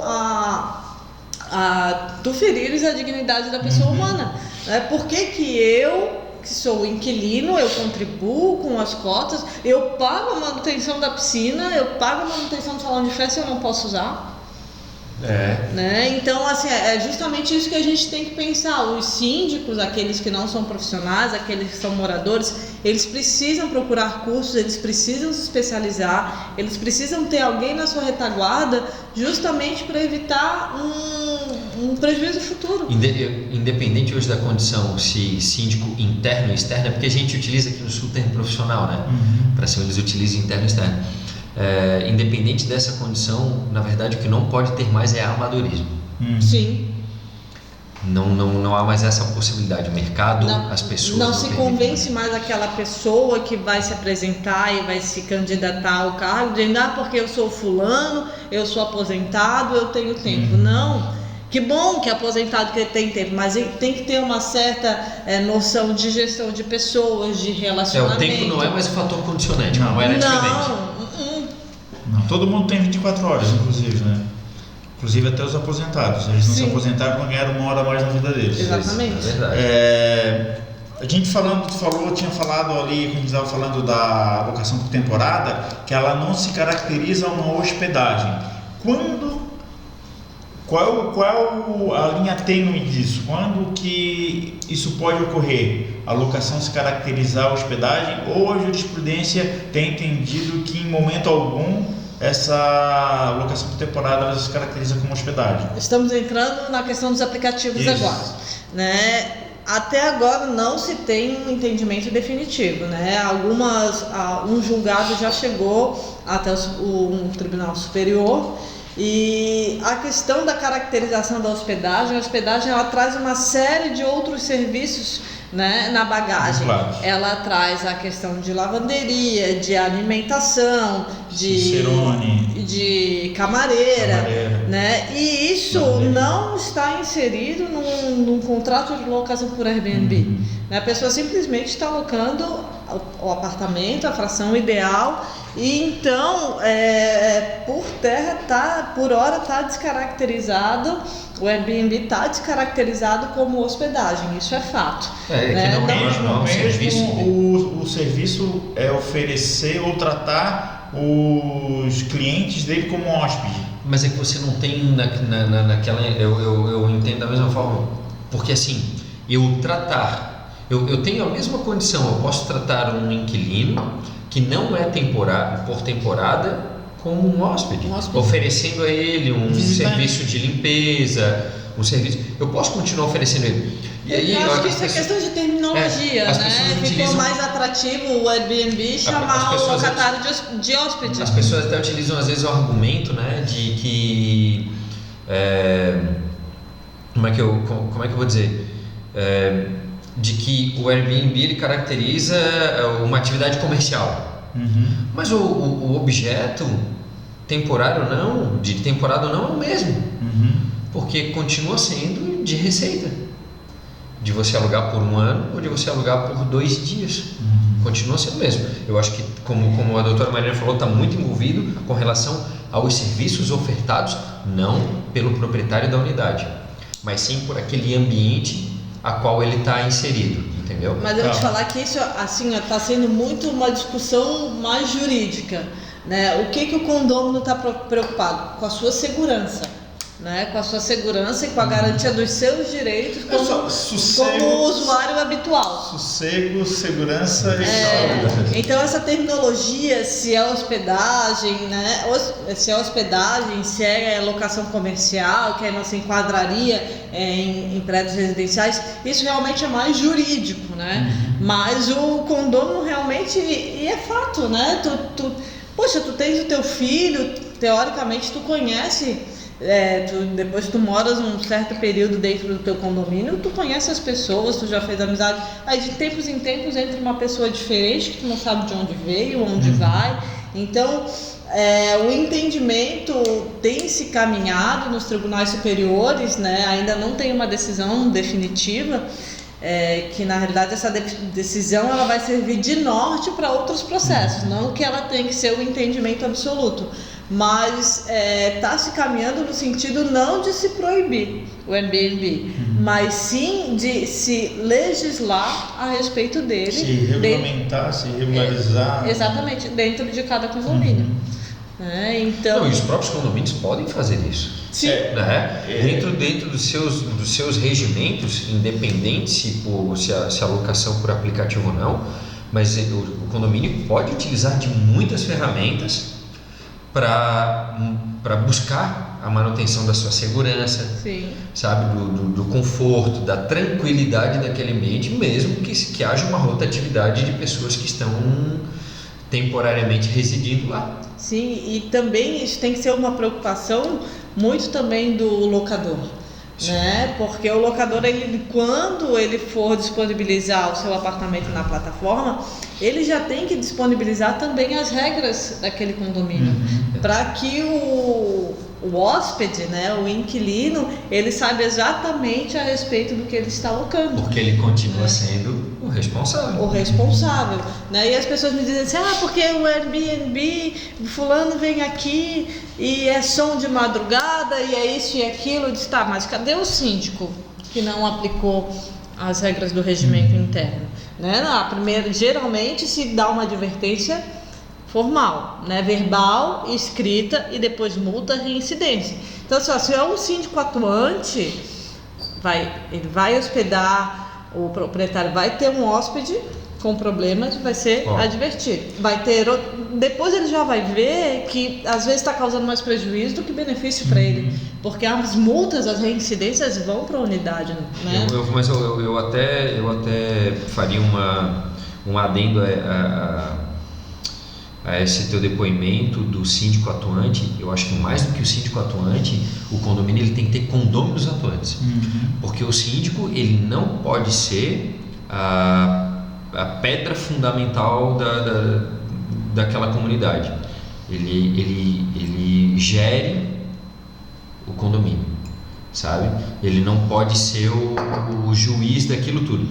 Ou seja, ele nem sempre vai ouvir o barulho, ele nem sempre vai ver a informação. Não, quando eu falo síndico atuante, é quando já chega no patamar que ele está ciente, Tem né? que ter condôminos atuantes que cheguem e digam, nossa, síndico, aconteceu tal situação, de tal hora, em tal unidade, está aqui a ocorrência relatada, documentada, para que também dê ferramentas àquele gestor de poder. E eu quero fazer um parênteses aqui, né, com relação a grupos de WhatsApp de condomínio. Gente, isso virou um palanque de reclamação e aí a pessoa vai lá no grupo do WhatsApp e diz... Palanque de reclamação, isso é ótimo. Né? Porque o muro das lamentações. Exatamente. Porque tá tendo barulho, não sei o que, bababá. E aí depois eles vêm cobrar do síndico. Porque eu falei lá no grupo. Gente, grupo de WhatsApp não é um meio formal para se reclamar e para se pleitear os seus direitos dentro do condomínio. Com certeza tem um livro de ocorrências, tem hoje os aplicativos, o Winker e tudo mais, que tu faz por aquele meio e o síndico tem o tempo hábil também para dar resposta. Eu entendo que tem condomínios que o síndico até diz, não, no meu condomínio o grupo de WhatsApp funciona. Acredito que sim, a toda regra há a sua exceção. Mas assim, de um modo geral, mas bem geral mesmo, não funciona. Pode até funcionar muitas vezes para um condomínio especificamente, mas para a grande maioria dos síndicos não funciona, sabe por quê? Ele não deve ser, na minha opinião, ele não deve ser um grupo oficial do condomínio. Ele pode ser um grupo de condôminos. Eu recomendo que o síndico não faça parte concordo desse grupo. E que os síndicos não tenham medo de dizer, vão me detonar lá naquele grupo. Não tem medo disso. Melhor que você não esteja que te detonem lá, porque tu não te contamina com aquela má influência para seguir tua gestão. Também acredito. E outra situação, assim, o local de deliberação, o local de tomada de decisões é a Assembleia. Tem que sempre levantar essa cultura, tem que estar presente na Assembleia e ter as decisões certas, a condução certa de uma Assembleia. Isso, ela está deixada de lado. É muito mais fácil, quando a gente falar de Assembleia, a pessoa fala, Assembleia de condomínio é uma coisa chata, né? Não, é uma coisa necessária, é um instrumento importante. Mas essa questão de grupos de condomínio, eu não indico de jeito nenhum, porque aí assim, alguém vai lá e diz, queimou a lâmpada do 11º andar, às 8 horas da manhã. Aí vem fulano e diz, alguém tem uma indicação de faxineira? Eu queria botar rede de proteção. Aí quando o síndico vai ver o WhatsApp, porque ninguém é obrigado a estar grudado no telefone o dia inteiro. Quando ele vai ver o WhatsApp às 4 horas da tarde, tem 300 mensagens naquele grupo e ele com certeza deixou de passar, passou despercebido por aquela solicitação. Então o que eu indico? O grupo de WhatsApp é o grupo de fomento entre os condôminos, troca de informação, troca de ideia, e funciona muito bem. Alguém tem uma faxineira para me indicar, né? Eu preciso trocar uma manutenção do meu aquecedor, quem que fez? O preço bom, né? Mas as solicitações, as informações, elas têm que ser no meio oficial para que se haja o registro e se haja um tempo hábil também para o síndico dar resposta, porque o síndico é ser humano, né? Em nenhuma profissão tu estás disponível 24 horas, não vai ser a profissão do síndico que tu vai estar. Eu recomendo só de uma forma, que só o administrador possa postar informações, né? E daí, um grupo de transmissão, né? Um grupo de transmissão de informações. Assim, eu ia até gerar um alerta quando você falou de administrador. Abram um olho, administradores de grupos. Abram um olho. Que inclusive sobre essa condição que a doutora Mariana falou, de talvez um síndico ser responsabilizado por algo que não viu, lembre-se que cabe a você a administração daquele grupo. Se ela foi transmitida por lá e se houve um dano, prejuízo a alguém, sendo que o Alessandro de Giuseppe, que é o... Não, ele é o terceiro elemento agora, né? O terceiro elemento, regra 3, agora é o Alessandro. Ele não está presente hoje, que tinha 2 assembleias, uma reunião de conselho e uma assembleia, e ele tem uma palestra muito boa, um conteúdo muito bom sobre responsabilidade civil em grupos de WhatsApp, né? Ele fala muito bem, com muita propriedade a respeito disso, porque é um ambiente propício para dar errado, né? Para dar... Eu sei bem o que tu pensa. Para dar Miami. É bem isso daí. Porque na realidade, atrás de uma tela de computador, todo mundo é valente, né? Todo mundo Sim. Muitas vezes atrás de um telefone, tu fala coisas que não fala pessoalmente para a pessoa de jeito nenhum. E de fato a conversa se perde, assim. Começa a virar um negócio meio sem pé nem cabeça, porque a pessoa pega metade de uma conversa e dá uma resposta para um outro que pega metade da conversa com a resposta que ele falou e aí... pegar o exemplo que ela falou assim, uma pessoa chega e fala assim, tem uma lâmpada queimada lá no 10º andar. Eu também não gostei das luzes de Natal. Falando em lâmpada, falando em luzes de Natal, por que não trocam todas por econômicas, né, de LED e tal? Então viram a lâmpada econômica comprada para de Natal queimou. Então vira uma discussão.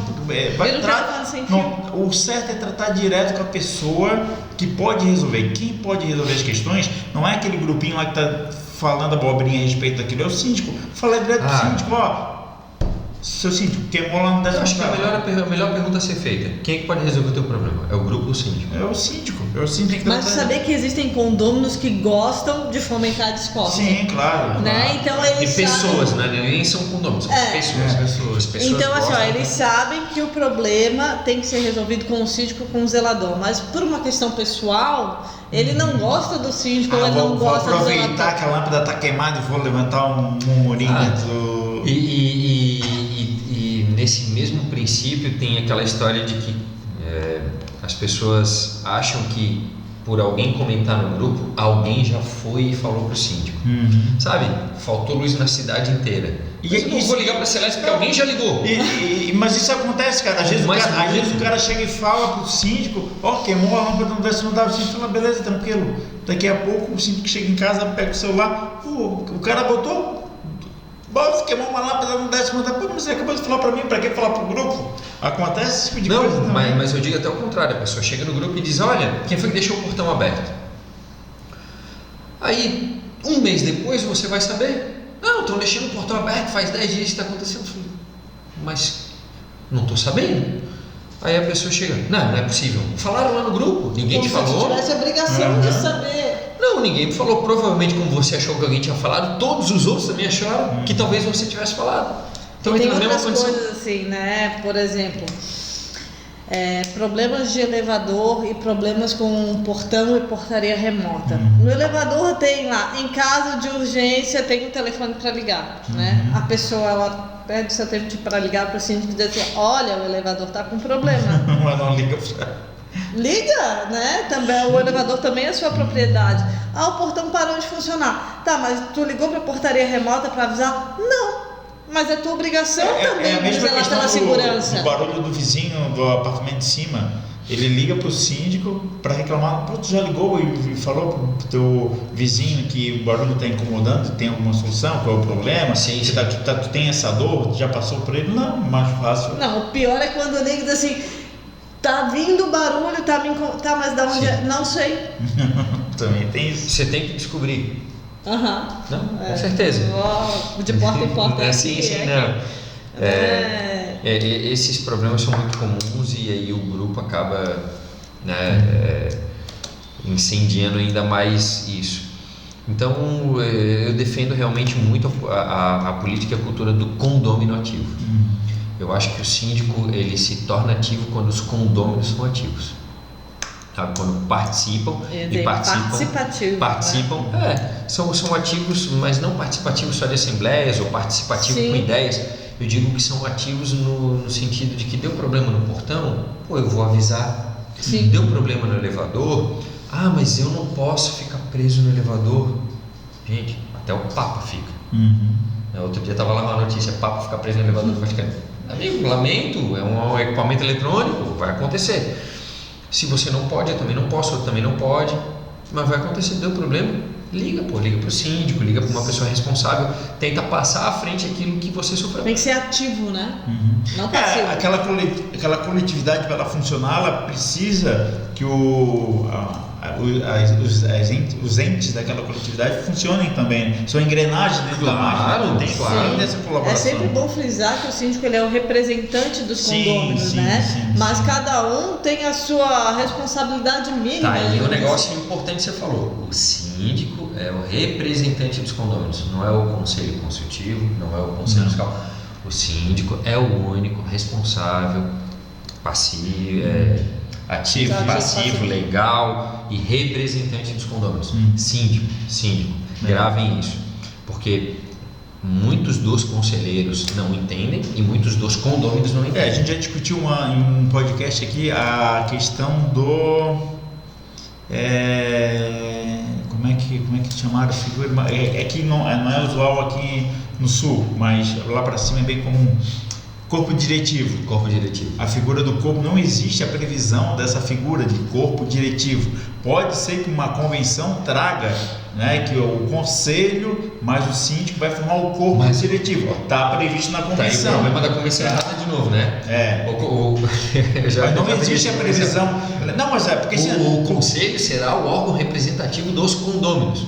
Aí você imagina o seguinte: lados opostos, síndico, condôminos, e um corpo diretivo chamado conselho representando os condôminos diferentes. Só para não causar confusão, lá no artigo 1348, parágrafo 1º, tu vê que eu conheço algumas coisinhas. Parágrafo decorar sem ser de casa.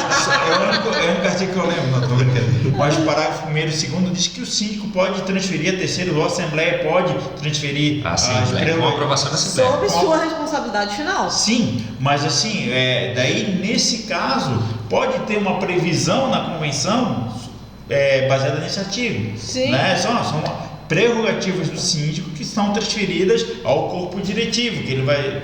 Tudo bem, pode ter essa previsão, mas não existe uma previsão legal para a existência do corpo diretivo. Eu faço parte do conselho, eu entrei no condomínio, me candidatei a conselheiro, beleza e tal. Não, eu sou do corpo diretivo. Não, amigo, tu não é. Tu é conselheiro, fiscal ou consultivo, dependendo do que a tua convenção prevê. Afinal, o canetaço não é seu. Não é seu, é do síndico. Quem responde pelo condomínio é o sabe que há uma confusão, eu sempre acho que as pessoas confundem ou com o conselho comunitário, porque é o que faz frente muitas vezes a instituições. Também. Mas mesmo o conselho comunitário tem um representante. Sim, mas assim, normalmente o conselho comunitário tem lá a sua diretoria que faz frente a prefeito, a governador, enfim, ou aquela própria comunidade. Então tem pessoas que confundem isso. Eu sou conselheiro, então eu sou quem vai representar os condôminos frente ao síndico, ou seja, combatendo, né, no intuito de combate, ou de empresas.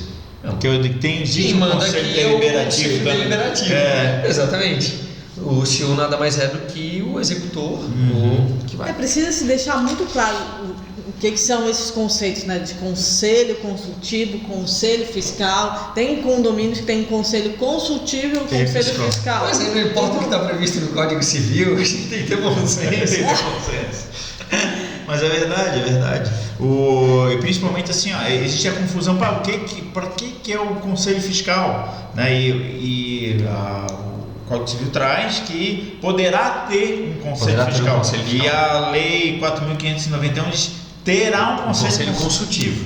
Né? Então, assim, existe mantendo-se a Lei 4.591 é obrigada a ter um conselho consultivo. E qual é a função do conselho consultivo? Ele tomar decisões como... Eu faço um parênteses aí, não é tomar decisões com. Mas porque ele não é deliberativo. Não, ele ele é consultivo. Mediante consulta do síndico. Então, mas a tomada de decisões. Mas com consulta do síndico. Não, ele sim. Mas ainda continua sendo a decisão final. Sim. Se o síndico não consultar. Digamos que é como se fosse uma forma de pulverizar as informações para que o síndico tome uma melhor decisão. Claro, mas não quer dizer que o síndico tenha que seguir as instruções do conselho. Até como tu colocou, para que tome decisões. Não, o conselho, ele não entra, né? Mediante a consulta do síndico. Se o síndico não consultar... Não, mas ainda assim, o síndico pode consultar, mas a decisão não sai daquele conselho. Então ele não toma decisões. Entendi. O conselho, na realidade, ele é muito importante porque são várias cabeças com vários pontos de vista diferentes a respeito de um assunto. Né? Então, às vezes, tu estás com uma ideia a respeito de determinado assunto, mas tem um conselheiro que te traz um outro ponto de vista, né? Vinculado a outra série de fatores que tu não não pensaria realmente. Não levou em consideração o momento, Exatamente. né? E o Conselho Fiscal é dar parecer das contas do síndico à Assembleia. É a única função que ele tem. E é importante estar sobre isso, dar parecer, ou seja, verificando se 2 e 2 são 4, se não há exagero, se não há... Ele não julga a ação do síndico. Sim. Né? Ele interpreta e identifica se aquela forma, tanto que ele não, dentro da previsão legal de ele poder existir, não fala que ele tem que ser técnico, que para te participar de um conselho tu tem que ter um conhecimento técnico. Então não cabe você julgar nessa avaliação, dizer não, o síndico comprou 10 lâmpadas, ele pagou muito caro. O caro é relativo, porque envolve qualidade, envolve local, envolve um monte de coisa. Cabe a ele sim identificar, a soma da conta das lâmpadas, mas a soma da conta de luz, mas isso então está correta, lançado na conta contábil correta. Ele comprou uma motobomba, essa motobomba está custando 4 vezes do que o valor do mercado. Ou não foi observada alguma conformidade com tipo data do vencimento da conta, ou uma nota fiscal eletrônica que veio manual, ou retenção de algum imposto. Mas tu saber que essa questão de retenção de imposto de renda e nota fiscal manual e eletrônica, isso cabe muito ao síndico ter uma boa administradora perto dela. Até porque a responsabilidade está sobre ele. Sim, e aí o que acontece? Hoje existem muitos escritórios que não têm muita noção a respeito dessas técnicas, né? E aí acaba-se que deixa constar no balancete a maior bagunça. Recibo azul, nota fiscal manual quando tem que ser eletrônica, o não pagamento dos impostos federais, né? Das retenções, e aí vai, e por aí vai, né? Exatamente. E no final sempre sobra para o síndico, né? Porque na realidade a questão de delegar a função é justamente delegar para uma administradora administrar as contas, delegar para um escritório fazer a cobrança dos inadimplentes, delegar para um conselho, não um conselho. Diligenciar, né? Tu pode dentro delegar. Do conceito de compliance está lá o due diligence, né? Gerenciar a questão das delegações. Isso, né? Mas a responsabilidade a responsabilidade é dele. Aí é onde eu entendo que só sai da responsabilidade dele quando uma assembleia transfere parte das suas responsabilidades ou uma das responsabilidades administrativas. A assembleia, órgão maior daquela instituição, ela transferiu ao terceiro. Então ela transferiu a responsabilidade que era dele para ele. A responsabilidade nesse momento é dele. Mas mesmo assim, enquanto não, quem responde ainda é o síndico. A única diferença é se o síndico cair. Não, mas eu não entendo essa forma, porque a assembleia transferiu o que era minha responsabilidade. Quando ela transfere, é de fato. Ela transferiu. Digamos o seguinte: eu sou responsável por cuidar dessa obra. Não, calma lá. Eu sou responsável. Aí transferir a responsabilidade, eu entendo que não pode ferir também uma previsão instituída pelo Código Civil por qualquer outra lei. Diz lá, caberá ao síndico, é um dever do síndico cobrar inadimplente. Ele pode transferir? Não, porque é um dever do síndico. Ele não disse que poderá haver uma previsão nessa transferência. Pode. Agora, dentro dessa Estou dizendo como eu entendo. Agora, dentro do que prevê aquela questão da lei, ela fala de atos administrativos. Digamos que eu gerir uma obra, ou eu conduzir o custo, cuidar do custo de uma obra. É um ato também que eu faço administrativo. Pode a Assembleia talvez transferir aquela responsabilidade, que é minha, por representatividade, a um terceiro? Pode. Ela pode, e ela transfere a minha responsabilidade. A responsabilidade não continua comigo, ela transfere a responsabilidade. Ela pode, eu acho que a responsabilidade ela não pode, ela pode transferir a atribuição. A responsabilidade permanece com o síndico. O síndico, ele é o papa dentro do condomínio, o representante final é ele. Sim, mas é por isso que eu estou falando, ele não pode transferir, por exemplo, a um terceiro a responsabilidade de um outro ato, sei lá, de prestar contas, ou de revisar o orçamento, ou de cuidar e zelar pelo comum. Entendo que ela não pode, que a Assembleia não pode transferir a responsabilidade. A responsabilidade não, a atribuição pode. A atribuição de, tipo assim, distribuir correspondência, simples, tá? Isso a gente não pensa em ser uma atribuição do síndico. Sim. Né? Sim. Mas que é transferida ao zelador ou porteiro, mas o zelador, a atribuição quem vai fazer aquilo lá, se der um BO naquela situação lá, quem vai responder por aquilo? Primeiro, óbvio, o síndico vai cobrar do zelador, mas quem vai responder por aquilo é o síndico. Na realidade, assim, sempre vai ser o síndico com corresponsáveis, né? O que a gente tem visto, vou te dar um exemplo, existem algumas decisões que o Conselho Fiscal é corresponsável com o síndico com relação à não aprovação das contas, porque ele emitiu o parecer favorável àquilo ali. Tem uma decisão dessa semana que um síndico e subsíndico foram condenados a devolver dinheiro. Não, como é que foi a história? Porque eles davam desconto e não cobravam juros e multas de condôminos inadimplentes. Daí tá, tudo bem, mas eu fiquei assim, cara, o que o subsíndico tem a ver com isso? O subsíndico? Que talvez ele porque só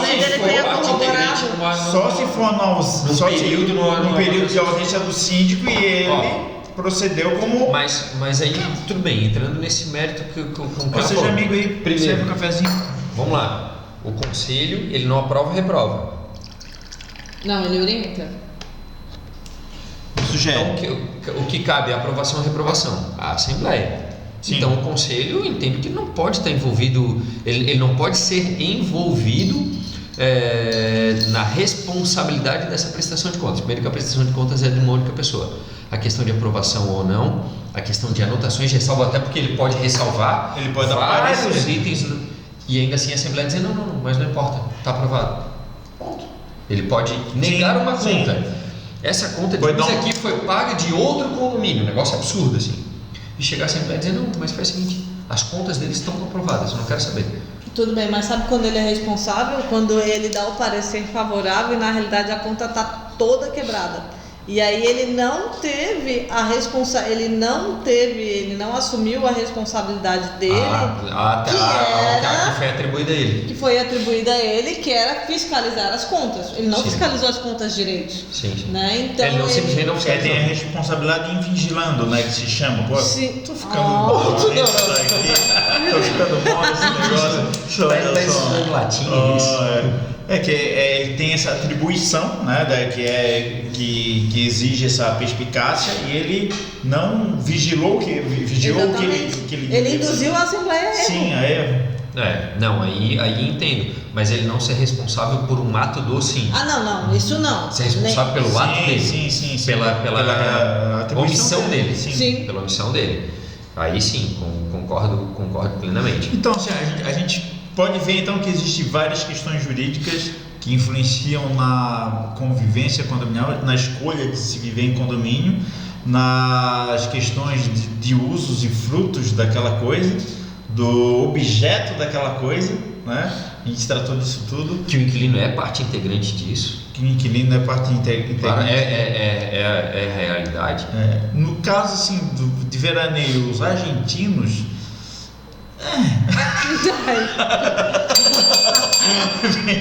Eu tenho um cunhado argentino. Então aí tu pega essa parte que vai editar e manda só pra ele. Eu acho que o que as pessoas têm que ter em mente é que a vida em condomínio ela é complexa. Sim. Né? Ela não é complexa. Não é simplesmente ir lá e morar, né? Existe uma série de situações que as pessoas precisam estar cientes, se envolver efetivamente, para que haja também a própria valorização do bem que ela adquiriu. Claro. A gente costuma dizer, né, que as fontes do direito, volto a dizer isso agora, que são as leis, as jurisprudências, as doutrinas e os costumes. E os costumes eles são modificados pelas novidades, né? As tecnologias modificam os costumes.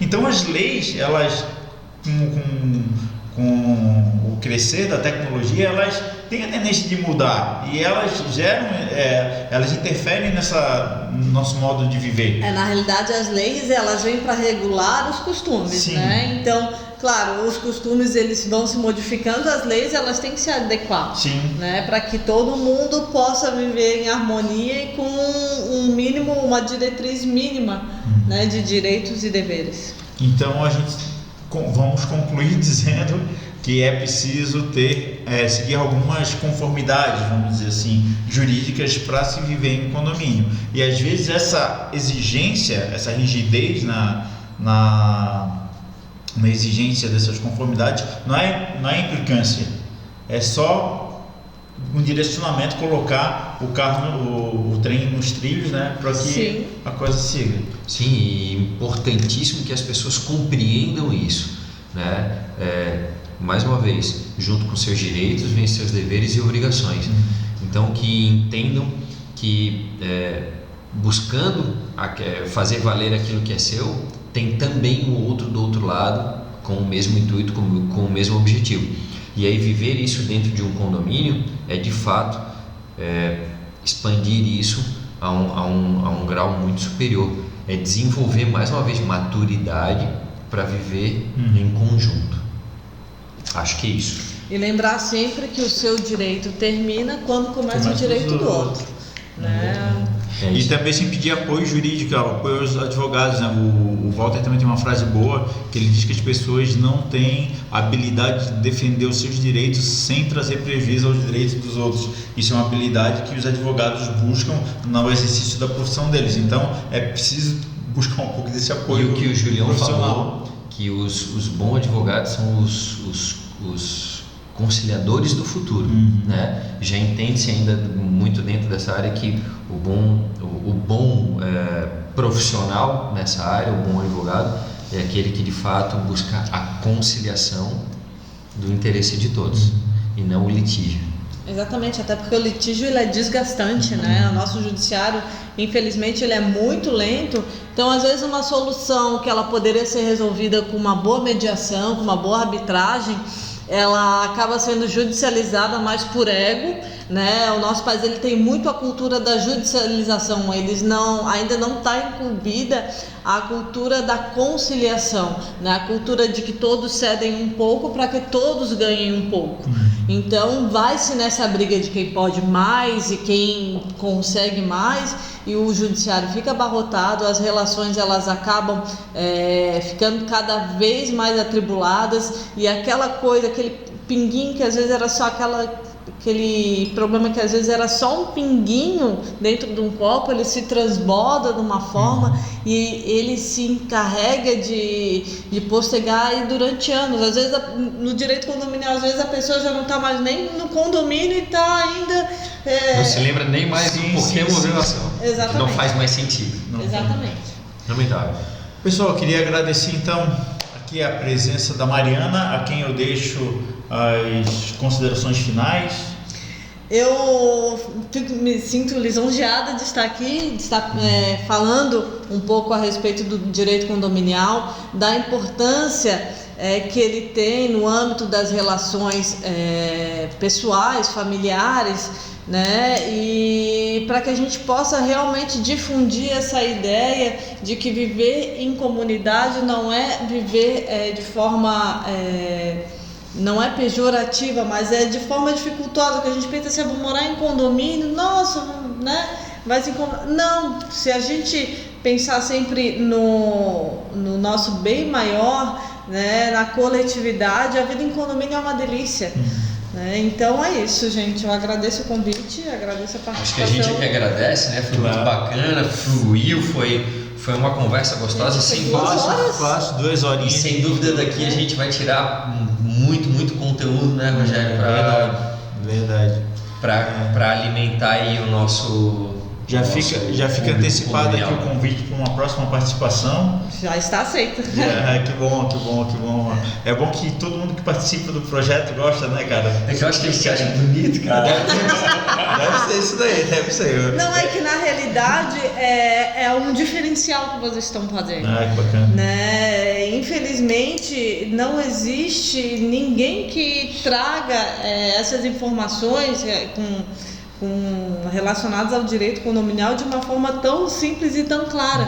Né? Hoje o direito condominial está inserido na sociedade porque ou tu mora em condomínio, ou tua mãe mora em condomínio, ou alguém do teu... Ou você trabalha em condomínio. Exatamente, né?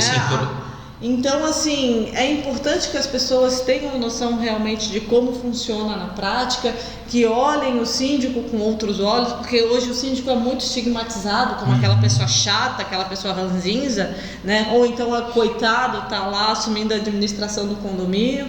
E é isso, gente. Parabéns pelo projeto. Não, e assim, toda honra e mérito ao Rogério, que iniciou esse projeto aí há um tempo. Sem dúvida nenhuma, passou por muitas dificuldades para fazer isso acontecer e dizem que eu sou só uma pessoa, um rostinho bonito, né, cara? é muito persistente também. Boa. Na piada, né? Persiste na mesma piada. Pessoal, é isso aí. Forte abraço. Valeu. Tchau, tchau. Até mais.